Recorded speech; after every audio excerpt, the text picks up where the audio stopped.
गौतम बुद्ध ने कहा है, ज्ञानी वही है जो ध्यान का अर्जन करे।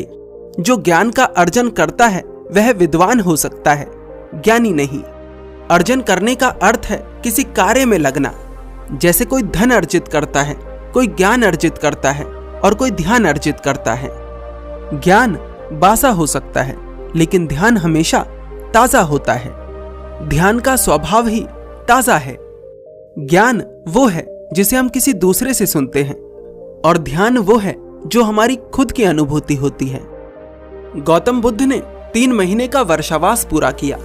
इन 3 महीने बुद्ध चुप रहे, समाधि में रहे। कहा जाता है कि बुद्ध 3 महीने तक धरती पर ना रहे। धरती पर ना रहने का अर्थ है कि वे समाधि में लीन थे।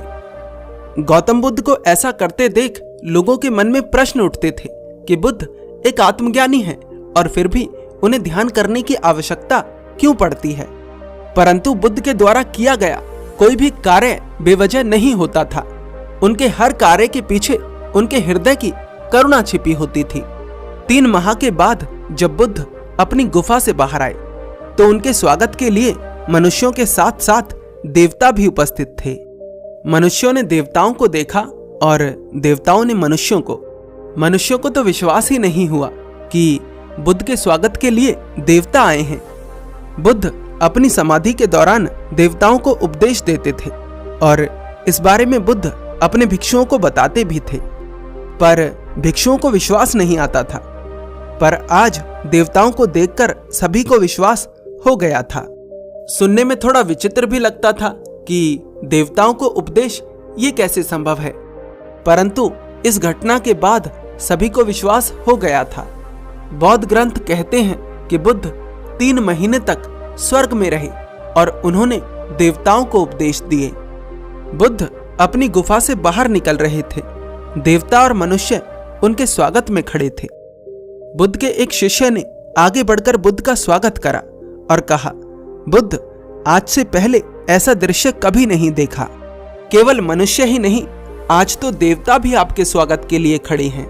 मेरा हृदय बड़ा उत्सुक है, हम सभी का हृदय बड़ा उत्सुक है।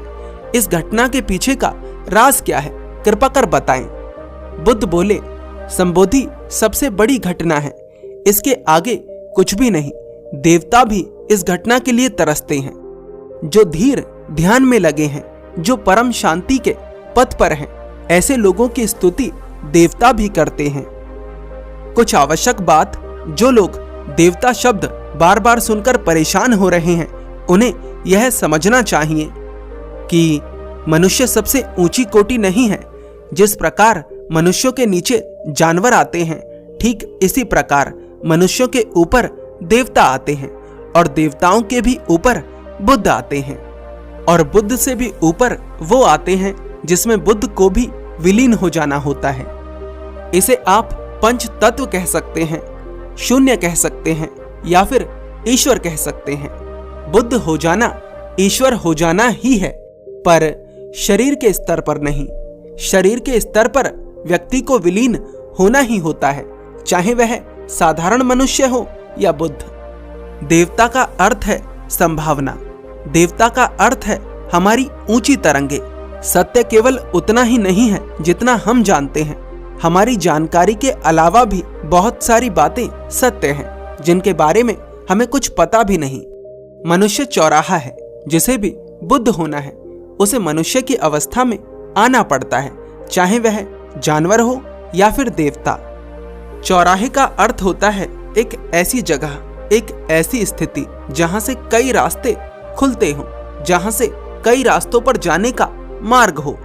बुद्ध का अर्थ है वो जिसने सत्य को जान लिया, जिसने ईश्वर को जान लिया, और जिसने ईश्वर को जान लिया वह ईश्वर हो गया। इस बात पर बहस होती है कि गौतम बुद्ध को भगवान क्यों कहा जाता है। मेरा ऐसे लोगों से एक प्रश्न है कि क्या जल की बूंद को जल नहीं कहा जाता? बुद्ध ने कहा है जानवर, मनुष्य, देवता और बुद्ध ये सभी मनुष्य के भीतर की अवस्थाएं हैं। कोई व्यक्ति मनुष्य होकर भी जानवर हो सकता है और कोई व्यक्ति मनुष्य होकर भी बुद्ध हो सकता है। मनुष्य का जीवन दुख में बीतता है, पर कभी कभी वह अपने अच्छे कर्मों के कारण अपने भीतर की ऊंचाइयों तक पहुंच जाता है, पर वहां ज्यादा देर तक नहीं टिक पाता। देवता का अर्थ है जो उन ऊंचाइयों पर टिक सके। देवता उस स्थिति पर सुख को अनुभव कर पाते हैं, पर इसका ये अर्थ नहीं कि उन्हें दुख का अनुभव नहीं होता। कोई चीज कितनी भी प्यारी क्यों ना हो, लेकिन कुछ समय बाद उससे मन ऊब ही जाता है। इसीलिए देवताओं के मन में भी मुक्ति या मोक्ष, बुद्धत्व की इच्छा पैदा होती है। बड़ी प्यारी घटना है, जब सिद्धार्थ को बुद्धत्व की प्राप्ति हुई तो सभी उनके स्वागत के लिए आए, देवता, मनुष्य और यहाँ तक कि जानवर भी। जब कोई व्यक्ति बुद्धत्व को प्राप्त होता है तो उसके स्वागत के लिए बुरे से बुरा और अच्छे से अच्छा जीव आता है। अगर किसी के स्वागत के लिए केवल अच्छे ही लोग आए तो वह महात्मा है, और अगर किसी के स्वागत के लिए केवल बुरे ही लोग आए तो वह राक्षस है, और अगर किसी के स्वागत के लिए दोनों ही आए तो वह बुद्ध है। बुद्ध ने कहा है, सबसे पहले तो मनुष्य का जन्म पाना मुश्किल है, उसके बाद मनुष्य की तरह जीवित रहना मुश्किल है। मनुष्य की तरह जीवित ना रह पाने का अर्थ है कि सत्य के मार्ग पर ना चल पाना, उस मार्ग पर ना चल पाना जो जीवन को रूपांतरित करेगा। मनुष्य बहुत थोड़े हैं और जीवों की संख्या बहुत अधिक है, इसलिए अगर आप मनुष्य हैं तो इस जीवन को व्यर्थ ना जाने दें, इसे सार्थक बनाएं। मनुष्य एक ऐसी स्थिति है जहां से आप किसी भी मार्ग पर जा सकते हैं, चाहे वह जानवर हो, देवता हो या फिर बुद्धत्व हो। मेरा प्रश्न आपसे है कि आप किस मार्ग पर जाना चाहते हैं।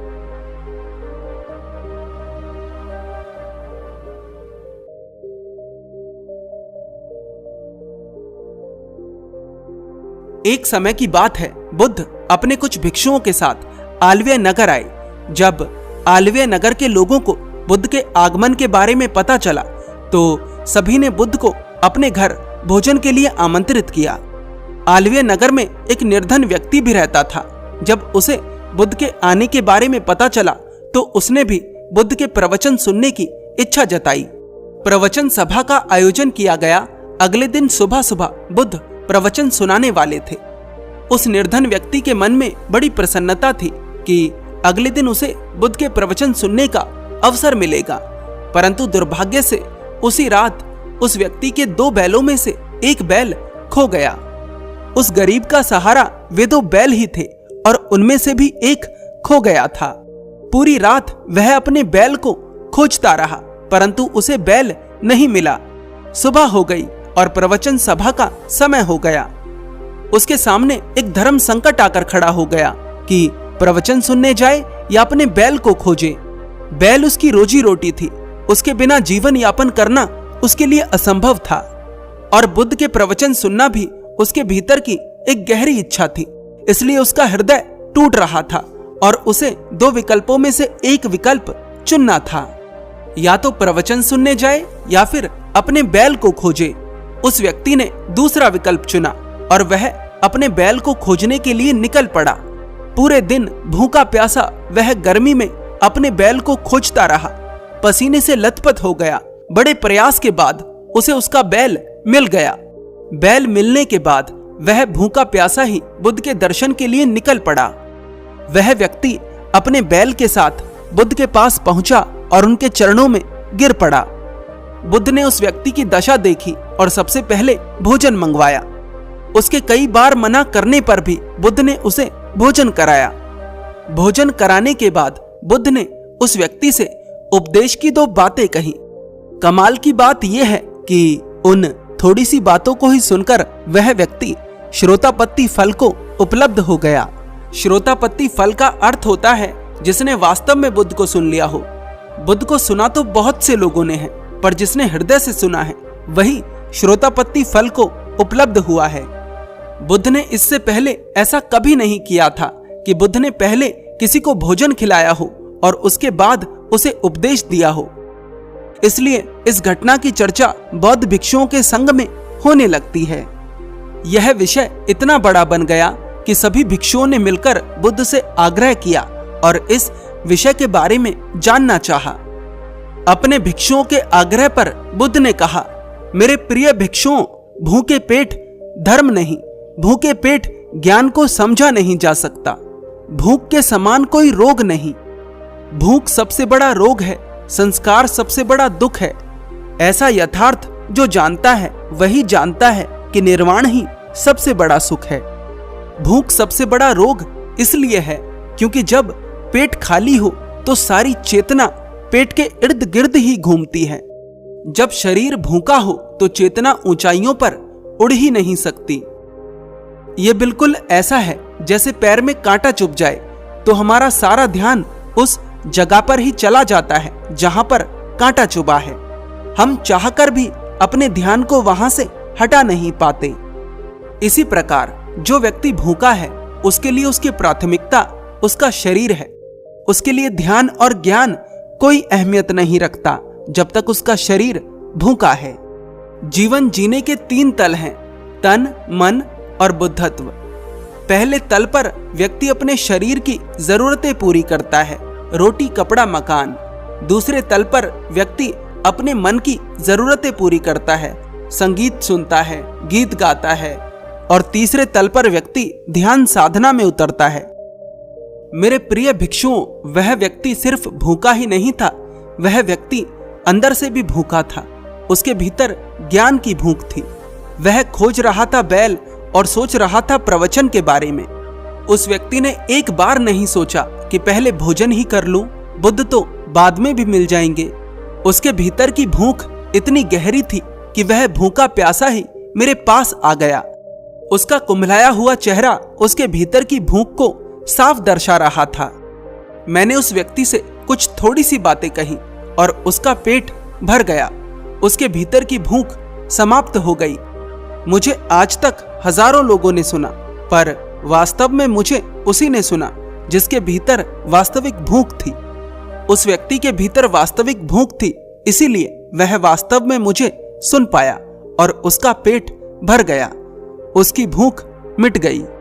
श्रोतापत्ति फल को उपलब्ध हर व्यक्ति नहीं हो पाता, पर वो व्यक्ति अवश्य हो जाता है जिसके भीतर वास्तविक भूख होती है। एक और कथा।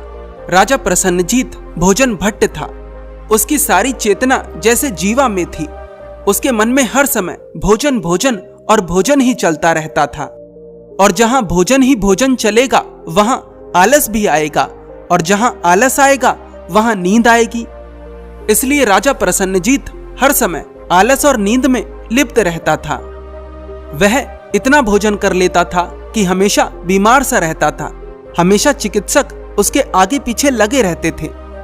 एक बार बुद्ध अपने कुछ भिक्षुओं के साथ प्रसन्नजीत के महल के पास एक गांव में आए तो प्रसन्नजीत उन्हें सुनने गया। लेकिन जाने से पहले प्रसन्नजीत ने डटकर भोजन कर लिया। उसने सोचा होगा कि पता नहीं प्रवचन कितनी देर चले, इसलिए ठीक से भोजन कर लेता हूं। राजा था इसलिए उसे सबसे आगे बैठने का अवसर मिला। भला उसके आगे कौन बैठ सकता था। पेट भरा हुआ था और चेहरे पर आलस साफ दिख रहा था। बैठते ही झपकी लेने लगा। उसे नींद आने लगी। आया बुद्ध को सुनने था, लेकिन सुनने की स्थिति में ना था। ना तो उसका शरीर सुनने की स्थिति में था और ना ही मन। वह प्रयास कर रहा था कि वह अपनी आंखें खुली रखे, लेकिन रख नहीं पा रहा था। और लोग तो बुद्ध के प्रवचन सुनकर मस्ती में डोल रहे थे, लेकिन वह नींद में डोल रहा था। बुद्ध ने उसको देखा और बुद्ध को उस पर बड़ी दया आई। बुद्ध ने उससे कहा, क्या सारा जीवन ऐसे ही गवा देना है? जागो, अपने होश को संभालो। बहुत ही थोड़ा जीवन बचा है। इस बहुमूल्य जीवन को ऐसे मत गवाओ। राजा प्रसन्नजीत ने कहा, बुद्ध, सारा दोष भोजन का है। उसके कारण ही मेरा स्वास्थ्य भी अक्सर खराब रहता है और आलस भी बना रहता है, और इसके बाहर होने का कोई मार्ग भी नजर नहीं आता। सारा दोष भोजन का है। बुद्ध ने कहा, दोष भोजन का कैसे हो सकता है? क्या भोजन जबरदस्ती किसी के पेट में जा सकता है? तुम अपने दोष को भोजन पर डाल रहे हो। तुम जानते हो कि स्वास्थ्य खराब हो रहा है, जीवन में आलस आ रहा है, जीवन व्यर्थ जा रहा है। इतना सब होने के बाद भी तुम जागरूकता के साथ खुद को नहीं देखते। दोष तुम्हारा है। तुम्हें बोध तो है कि तुम गलत कर रहे हो, परंतु ये बोध भोजन करने के बाद आता है। भोजन करते वक्त तुम इस बोध से चूक जाते हो। राजा प्रसन्नजीत पूछता है, अब ऐसी स्थिति में मैं क्या करूं बुद्ध? बुद्ध प्रसन्नजीत से कहते हैं, तुम बहुत जड़ हो चुके हो, शायद संभल ना पाओ या फिर खुद से ही संभलना ना चाहो। प्रसन्नजीत के पास ही उसका अंगरक्षक बैठा था। बुद्ध उसके अंगरक्षक से पूछते हैं, तुम कैसे अंगरक्षक हो? ये अंग तो सारे खराब हुए जा रहे हैं। अगर चाहते हो कि तुम्हारा राजा जीवित रहे तो तुम्हें इसकी सहायता करनी होगी। तुम्हें इसके भोजन में बाधक बनना होगा। ये नाराज होगा, तुम पर क्रोधित होगा, लेकिन फिर भी तुम्हें इसके भोजन में बाधक बनना होगा। बुद्ध की बात मानकर अंगरक्षक अपने कार्य में लग जाता है। वह एक सीमा के बाद राजा प्रसन्नजीत के भोजन में बाधा डालने लगता है। राजा प्रसन्नजीत को क्रोध भी आता है, परंतु वह उसे बुद्ध की बात स्मरण करा देता है। 3 महीने तक लगातार अंगरक्षक प्रसन्नजीत के साथ ऐसा ही करता है और धीरे धीरे प्रसन्नजीत का बोध लौटने लगता है। उसकी आदत सुधरने लगती है। 3 महीने पश्चात जब राजा प्रसन्नजीत अपने अंगरक्षक के साथ बुद्ध के पास जाता है तो वह पहले जैसा व्यक्ति नहीं होता। राजा प्रसन्नजीत तो अपने अंगरक्षक के कारण अपनी बुरी आदत से छुटकारा पा लेता है, पर हर किसी के पास अंगरक्षक नहीं होता, इसलिए उसे खुद ही अपना अंगरक्षक बनना होता है। किसी भी बुरी आदत को छुड़ाने का तरीका है निरंतर अभ्यास। बार बार अपने आप को सही रास्ते पर लेकर आना है, बार बार अपने बोध को जगाना है और खुद को सही रास्ते पर लेकर आना है।